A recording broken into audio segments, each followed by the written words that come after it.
ASN Sports TV. Yes, we are live from the Mercedes-Benz Stadium in Atlanta. It is full-time result. Inter Miami were able to get that MLS win tonight. It's not only for Inter Miami, it's for MLS and for CONCACAF. Charlie, have fun, a long time, after Copa America finals, man. Yeah, long time. Yeah, I'm happy to see you here. You watch this game from the blast of the whistle to the end of the whistle.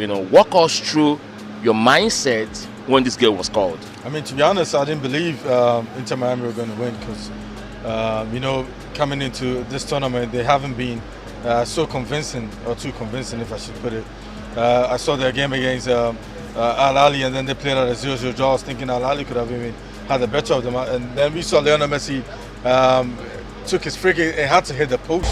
But today it was a different story. When Agawa scored the penalty, I was thinking that that's the end of Inter Miami. But of course, when you have a player like Lionel Messi in your team, a difference maker. Absolutely. He can't say he can do nothing. And it's the reason why about tens of thousands of fans actually came here to watch Lionel Messi play. I tell you what, he actually let them feel happy because they came to watch. And Inter Miami got the equalizer. And lo and behold, Lionel Messi scored a 68th free kick in our competition. And what a way to score it. An absolutely incredible free kick for Lionel Messi. And I mean, what haven't we said about Lionel Messi? Everything. Everything. We keep on saying each and everything about Lionel Messi. And today he actually made us know that obviously he's the best player in the world. And he showed it once again. Yakis Katos, man, you are there in the press box. You have a clip. You have the best view in the arena.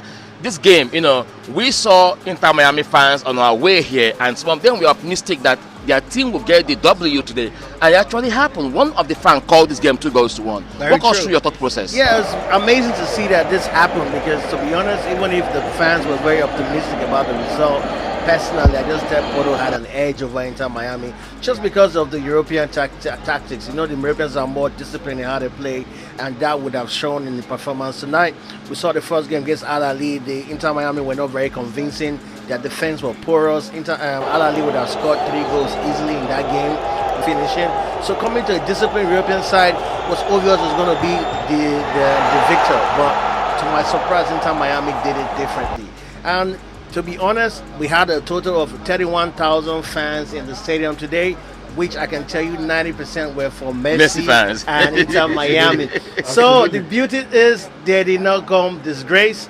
They were happy they made the trip to be here, and Messi did nothing but give them joy and something to be excited about. So it's beautiful to be here tonight. Spanish-born Nigerian player Samuel Omorodon Agawa. I was thinking if he's related to Agawa. I don't know. Who knows? But he's been in, so who knows? It might be. And he chose to play for the La Fuenlabrada of Spain. Yes. I mean, we saw how aggressive he was, always attacking the defense of Inter Miami. But the difference maker was Messi. After when second half resumed, Segova gave Inter Miami the level in the 57th minute before Messi magic lifted it. Come on, walk us through the atmosphere and everything.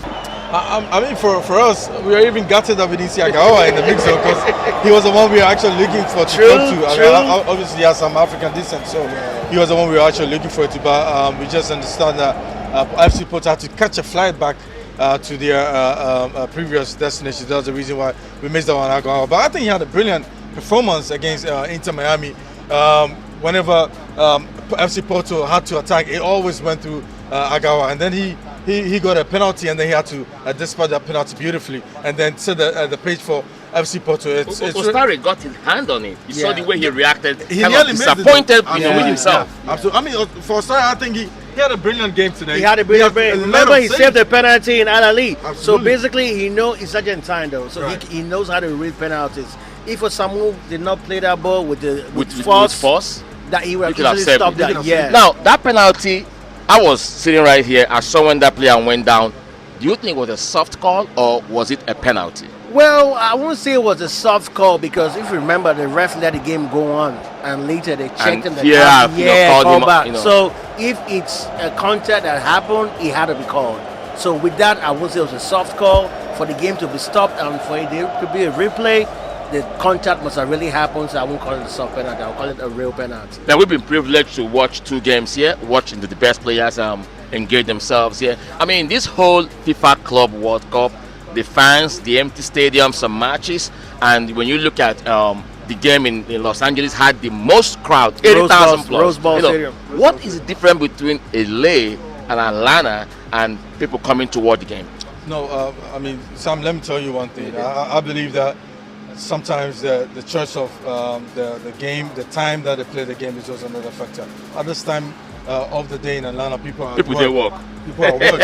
And they're Clocking out. And if you check the time, if you check the month, we are almost getting to the time people need to pay their Hey, bills. So I mean, even me too. I should be at work today. Exactly. I have to cancel to be here. myself. So people are actually thinking about that for one aspect. But I think that we've had about 500,000 fans going into the various stadiums in the first round of games. But we hope that it improves when it goes to the knockout stage. Because knockout stages, when we see big top European teams or top teams tying up to play, that's when we could see fans tripping the stadium. But for sure, pretty much on Sunday, if Man City comes to town, that game is at 9 p.m. and I believe that game could pull a lot of crowd for people to come and watch Man City game, because it's on a Sunday, it's on a weekend, and it's at 9 p.m. So I think that game could put a lot of crowd here at the Mercedes-Benz Stadium. All right, this is Derek, MS24 TV Ghana, Sam here, ASN Sports TV, and Chris Carter's ASN Sports TV, holding it down here, bringing you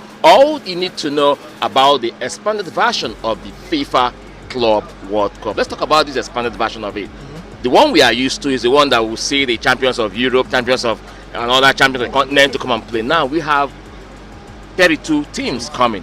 When you look at the yardsticks that FIFA use in selecting, the likes of Barcelona not here, Liverpool not here. Yeah. Forget about United, they've been very poor this season. Arsenal not here, even though they got to the Champions League semis. I mean, do you think the best team in Europe are represented here? I think that the best team in Europe are equally represented here, because you mentioned Barcelona, but then you can mention a team like Manchester City in there. But if you put into consideration recent performance, probably you put Barcelona ahead of Man City. What yardstick did Porto qualify?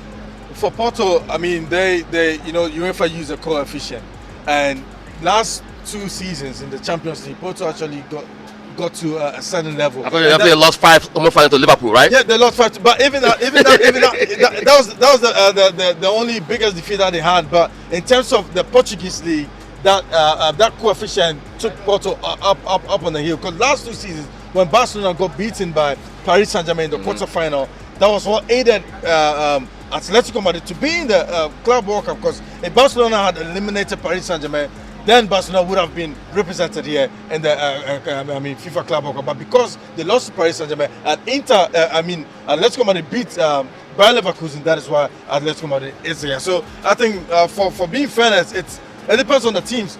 They didn't play their hearts out, or they didn't do best to be in that position. So kudos to the teams that are represented. But everybody will be. If you're a Barcelona fan just like me, I'm glad to have Lamine Yamal do his own thing. We should have find a way to bring Lamine Yamal right here. Right. Chris, let me hear your thought on this issue. Yeah, he said it all already, though. I think it's really the best teams that are here.